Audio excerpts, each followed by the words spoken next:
Traders club of आपका traders club of India channel में। Hope आप सब लोग ठीक है। तो बैंक निफ्टी का मार्केट एनालिसिस करते हैं कल के लिए। कल है 6 फरवरी। कल का हम neutral point, non trading zone, support and resistance, pivot, price action and OI data discuss करते हैं और हमारा कल का सेटअप बनाते हैं। और जहां पे ट्रेडिंग अपॉर्चुनिटी मिलती है वो लेवल सारे मार्क करते हैं और वैसे अकॉर्डिंगली ट्रेड करते हैं। वहीं से अभी बैंक निफ्टी की बात करें तो 145 की हमें गिरावट देखने मिली है। हालांकि ये गैप डाउन होने के बाद इसने अपना डे हाई ब्रेक ही नहीं किया।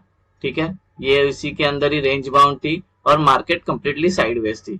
तो अच्छी बात है अगर ये कंप्रेस्ड हो गई है एक दिन। अभी कल का भी दिन भी देखते हैं, अगर कोई अपना क्रिटिकल जो लेवल है ये सारे लेवल अगर ब्रेक करते हैं, ठीक है, तो फिर हमें दोनों साइड में अच्छी एक मूव देखने मिल सकती है। तो चलते हैं हमारे इंटरडे टाइम फ्रेम में चलते हैं। सो गाइस अब हम आगे हमारा इंटरडे सेटअप डिस्कस करते हैं।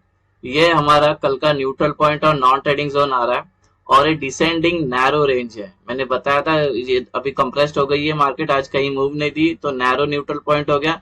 तो हमें एक अप साइड में तेजी वाली मूव देखने मिलेगी, ट्रेंड साइड या नीचे के साइड में ट्रेंडी डे देखने मिल सकता है। ठीक है, न्यूट्रल पॉइंट की और नॉन ट्रेडिंग जोन की जो वैल्यू है वो है 45,800 से लेके 45,867। रेजिस्टेंस लेवल डिस्कस करते हैं। 5 रेजिस्टेंस आए कल के लिए। ये रेजिस्टेंस 1, इसके अंदर इंक्लूडेड है प्रीवियस डे हाई, ये नॉन ट्रेडिंग जोन एरिया है और ये नॉन ट्रेडिंग जोन की एरिया की जो वैल्यू है वो है 45,996 से लेके 46,050। रेजिस्टेंस 2 नॉन ट्रेडिंग जोन, ये नॉन ट्रेडिंग जोन की जो वैल्यू है वो है 46,205 से लेके 46,263। रेजिस्टेंस 3 नॉन ट्रेडिंग जोन, ये नॉन ट्रेडिंग जोन की जो वैल्यू है वो है 46,429 से लेके 46,490। रेजिस्टेंस 4 नॉन ट्रेडिंग जोन, ये नॉन ट्रेडिंग जोन की जो वैल्यू है वो है 46,640 से लेकर 46,696।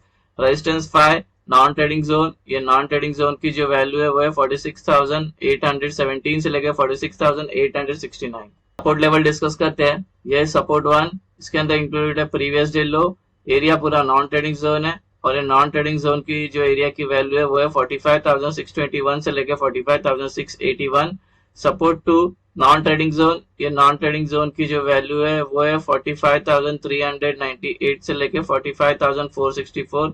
सपोर्ट 3 नॉन ट्रेडिंग जोन, ये नॉन ट्रेडिंग जोन की जो वैल्यू है वो है 41,190 से लेके 40,259। 5,190 से लेके 45,259। सपोर्ट 4 नॉन ट्रेडिंग जोन, ये नॉन ट्रेडिंग जोन की जो वैल्यू है वो है 44,994 से लेके 45,050। सपोर्ट 5 नॉन ट्रेडिंग जोन, ये नॉन ट्रेडिंग जोन की जो वैल्यू है वो है 44,813 से लेके 44,874। ट्रेडर्स हमारा सपोर्ट, रेजिस्टेंस और न्यूट्रल पॉइंट के रेंज डिस्कस हो गई। कि कोई रेंज आपको समझ में नहीं आई हो तो वीडियो को पॉज करके वो रेंज आपके चार्ट पे प्लॉट करके लेना और एंट्री और एग्जिट मार्क करते हैं उससे पहले आपसे रिक्वेस्ट करता हूं कि चैनल पे नए हो तो चैनल को सब्सक्राइब करना और बेल आइकन को हिट करना, जिससे मेरी सारी वीडियोस की नोटिफिकेशन आपको समय पे मिलते रहे। वीडियो को पूरा देखना, बीच में आधे में मत छोड़ के जाना, नहीं तो सिर्फ आप कई लोग सिर्फ रेंज लेके जाके चार्ट पे प्लॉट करते हैं और अपने हिसाब से ट्रेड करते हैं। उनको proper entry, exit, price action, support and resistance पता नहीं होता है तो आप तो लॉसेस हो सकते हैं। अगर ये सेटअप आपको सच में पसंद आया, इसको अपने ट्रेडिंग बिहेवियर में लाना है तो इसको पहले आपको बैक टेस्ट करना पड़ेगा। ठीक है, और इस पे रिलेटेड एक वीडियो जिसका नाम है ब्रह्मास्त्र स्ट्रेटेजी, वो वीडियो एक बार आपको जरूर देखना पड़ेगा। उसमें मैंने अपने 2 साल की बैक टेस्टिंग बताई है और बुलिश ट्रेड अगर लॉन्ग ट्रेड लेना है अपने को तो सेफ ट्रेड कितने कैंडल पे एंट्री होगी, और अगर बेयरिश ट्रेड लेना है तो नीचे के लिए सेफ एंट्री कितने कैंडल पे होगी, और ये नॉन ट्रेडिंग जोन कैसे ड्रॉ किया जाता है, सपोर्ट एंड रेजिस्टेंस में कैसे बनाता हूँ, प्राइस एक्शन को इस सेटअप के साथ कैसे इंटीग्रेट करना है, मिक्स करना है, कब प्राइस एक्शन को यहाँ पे वैल्यू देना है इस सेटअप के अंदर, वो सब मैंने उस वीडियो में डिस्कस किया। उस वीडियो का नाम है ब्रह्मास्त्र स्ट्रेटेजी। लिंक डिस्क्रिप्शन में भी या प्लेलिस्ट में भी मिल जाएगा, वो वीडियो एक बार जरूर देख लेना। उसके बाद इस वीडियो पे आओगे तो आपको आसानी हो जाएगी समझने में। सो गाइस ये हमारी कल की एंट्री और एग्जिट होगी। जब नॉन ट्रेडिंग जोन मार्क करके हो जाएगा तो उसके अपर साइड में आपको ग्रीन एरोज मार्क करना है और उसके लोअर साइड में आपको रेड एरोज मार्क करना है, ऐसे जैसे आपको इनिशियल डेज में आपको एंट्री और एग्जिट आसानी में समझने में आसानी होगी, इसलिए बस, बाकी कुछ नहीं है। ग्रीन का मतलब है हमें बाय करना है, रेड का मतलब हमें सेल करना है, शॉर्ट करना है। अभी बात करते हैं फ्लैट ओपन। फ्लैट ओपन मतलब ये फ्लैट ओपन है जहाँ पे आज क्लोज करिए, अगर वहीं पे ओपन है तो इसको फ्लैट ओपन बोलते हैं। तो हमारा रूल नंबर 1 क्या, प्राइस को नॉन ट्रेडिंग जोन में होनी चाहिए। ठीक है, एनटीसी में होनी चाहिए। तो अगर प्राइस यहाँ पे ओपन होती है और फिर प्राइस या तो यहाँ पे आनी चाहिए या तो कोई तो नॉन ट्रेडिंग जोन में आनी चाहिए। और वहां पे हमारा रूल नंबर 2 है, प्राइस को 15 मिनट है, 15 मिनट के ऊपर कितने घंटे भी सस्टेन कर लेती है, उसके बाद ऊपर का ब्रेकआउट करे तो ऊपर का ट्रेड, नीचे का ब्रेकडाउन करेगा तो नीचे का ट्रेड। सेम अगर यहाँ पे आने के बाद ये 15 मिनट से ऊपर सस्टेन कर लेती है, ऊपर का ट्रेड फिर ऊपर का, और नीचे का ब्रेकडाउन करे तो नीचे का ट्रेड। टारगेट एक बार आपको बता देता हूँ फिर से, अगर अपने सपोज इसे सस्टेन करती है मार्केट और ऊपर का ब्रेकआउट करे तो हम ऊपर का ट्रेड लेंगे। टारगेट क्या होगा, 1 और 2। फिर अगर ये वाला ऊपर का ट्रेड लेते हैं तो ये वाले टारगेट होंगे, अगर ये वाला लेगा तो इसके ऊपर जो लेवल है वो टारगेट होंगे। सेम अगर सपोज सस्टेन करके नीचे ब्रेकडाउन की तो ये वाला ट्रेड लिए तो ये वाले सारे लेवल होंगे टारगेट, अगर ये नीचे का ट्रेड लिया है तो ये वाले आपके टारगेट होंगे। वैसे ही आपको हर टारगेट के लिए हर टाइम ऐसे ही करना है आपको। करते हैं गैप अप, अगर ये गैप अप होती है R1 के अंदर तो फिर हमारा रूल नंबर 1 क्या होता है, प्राइस को नॉन ट्रेडिंग जोन में आ, तो ये प्राइस को नॉन ट्रेडिंग जोन में आ जाती है। अगर रूल नंबर 2 भी यहाँ पे मेट हो जाता है, प्राइस के अंदर सस्टेन कर लेती है 15 मिनट या 15 मिनट के ऊपर कर लेती है सस्टेन ये, उसके बाद ऊपर का ब्रेकआउट कर ऊपर का ट्रेड, नीचे का ब्रेकडाउन करेगा तो नीचे का ट्रेड।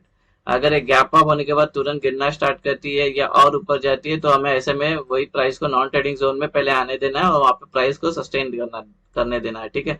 एग्जांपल ये गैप अप हुई और गिरते आई, फिर इसको यहाँ पे एक सपोर्ट मिल जाता है ये वाले नॉन ट्रेडिंग जोन में, और यहाँ पे 15 मिनट के ऊपर सस्टेन कर लेती है मार्केट, उसके बाद ऊपर का ब्रेकआउट करे तो ऊपर का ट्रेड, नीचे का ब्रेकडाउन करे तो नीचे का ट्रेड। अगर ये बीच में कहीं ओपन होती है तो प्राइस को पहले हम नॉन ट्रेडिंग जोन में आने के बाद 15 मिनट सस्टेन करने के बाद वो जहाँ पे ब्रेकआउट करेगी वहां का हम ट्रेड लेंगे। अभी डिस्कस करते हैं गैप डाउन। अगर एक गैप डाउन होती है S1 के अंदर तो ये रूल नंबर 1 हमारा जो है S1 के अंदर ही आ जाता है नॉन ट्रेडिंग जोन पे प्राइस। फिर यहाँ पे अगर 15 मिनट के ऊपर सस्टेन कर लेती है, ठीक है, उसके बाद फिर ऊपर का ब्रेकआउट करे ऊपर का ट्रेड, नीचे का ब्रेकडाउन करेगी तो नीचे का ट्रेड। अगर ये गैप डाउन होने के बाद ये और ऊपर जाने लगती है और नीचे जाने लगती है तो वेट करना प्राइस को हमारा नॉन ट्रेडिंग जोन में आने देना है। जैसे हमने गैप अप में किया वैसे गैप डाउन में भी सेम वैसे ही करना है।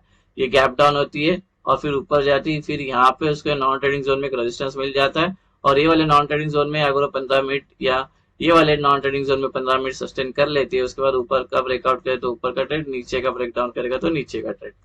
अगर यहाँ पे कहीं पे गैप डाउन होती है तो प्राइस को पहले हम नॉन ट्रेडिंग जोन में ही आने देंगे, उसके बाद सस्टेन करने देंगे 15 मिनट के ऊपर, उसके बाद जहां ब्रेकआउट करेगी वहां का हम ट्रेड लेंगे।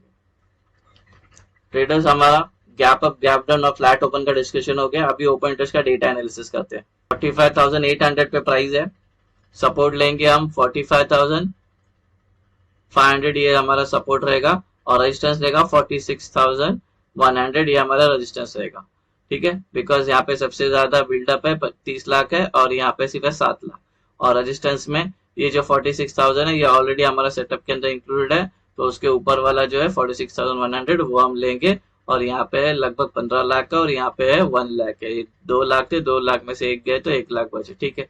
तो ये रेजिस्टेंस का काम है, तो मोस्ट प्रोबेबली मार्केट इसके अंदर ही होगी। अगर यहाँ से हमें ब्रेकआउट मिलता है तो अच्छी एक मूवमेंट आने की चांसेस है कल, ठीक है। डेटा की बात करें तो डेटा तो आज तो साइडवेज थी, तो ये डेटा कम्प्लीटली साइडवेज, सिर्फ यहाँ पे अच्छी डबल डिजिट है, यहाँ पे डबल डिजिट है बस, बाकी सब सिंगल डिजिट पे है, ठीक है। और यहाँ पे एक डबल डिजिट पे 46,000 पे जो राउंड नंबर्स है वहां पे खाली डबल डिजिट है। तो गाइस, तो ये डेटा साइडवेज है, क्लियर कट, ना ऊपर ना ना ना बेरिश है ना बुलिश है, बस जो पुट कॉल रेशियो जो चल रहा है वो 0.6 पे आया है, जो लास्ट टाइम था 0.7, यानी कि फ्राइडे को था 0.7, फ्राइडे को 0.7 था, आज जो 0.6 आ गया तो थोड़ा नीचे आ गया, तो जो इंडिकेट करता है वो बेरिशनेस है ये, ठीक है। 0.6 जो है वो बेरिशनेस है, बेरिश है, तो साइडवेज बेरिश बोल सकते हैं इसको, ठीक है। डेटा को हमें सपोर्ट एंड रेजिस्टेंस मिल गया, चार्ट पे चलते हैं और प्लॉट करते हैं। प्राइस यहाँ से ऊपर जाती है तो हमें जो रेजिस्टेंस ओपन इंटरेस्ट का फेस करने मिलेगा वो है 46,100, ठीक है। इसको लग के प्राइस नीचे आ सकती है बिकॉज यहाँ पे जो कॉल राइटर्स है उसके ओपन इंटरेस्ट जो है वो सबसे ज्यादा यहाँ पे बिल्डअप है, ठीक है। यहाँ से लग के प्राइस नीचे आ सकती है, ट्रेंड चेंज हो जाए, तो अब अगर यहाँ पे 15 मिनट के ऊपर सस्टेन करने के बाद ब्रेकआउट करती है तो 3 ग्रीन कैंडल का वेट करना या 2 बड़े स्ट्रॉन्ग कैंडल का वेट करना, एक कैंडल का वेट करोगी तो ये वापस घूम के अंदर आ सकती है, ठीक है।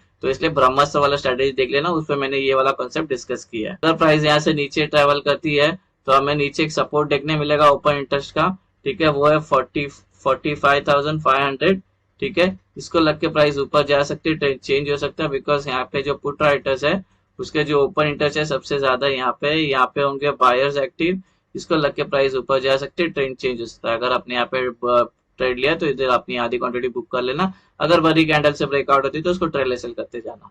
तो गाइस ये बन गया हमारा कल का इंट्राडे सेटअप। होप आपको ये सेटअप पसंद आया तो वीडियो को लाइक शेयर सब्सक्राइब करना। मिलते हैं नेक्स्ट वीडियो में। Till then thank you very much for watching. Have a great day.